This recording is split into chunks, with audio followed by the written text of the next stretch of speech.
Kung kailan tapos ng trabaho at oras na dapat ng pahinga, dun pa talaga nawalan ng kuryente.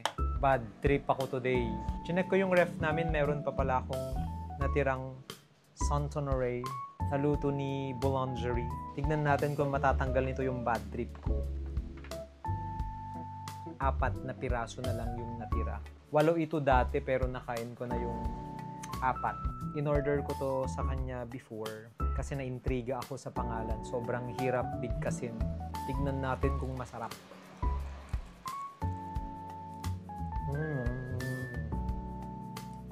Para siyang elevated na cream puff. Sobrang dami ng cream filling sa loob. Tapos, meron pa pala siyang parang lengua de gato dito na cookie. Finger licking good. Makaya mo? Sunshine? May kamangalan eh. Kaya may ibus ko dito no, dito nga may tulungan. You get. Gorder kayo ka ni Margarine. Bad trip na tatay ngayong tatahangin. Makaparagsak talaga di mga anti-sweets.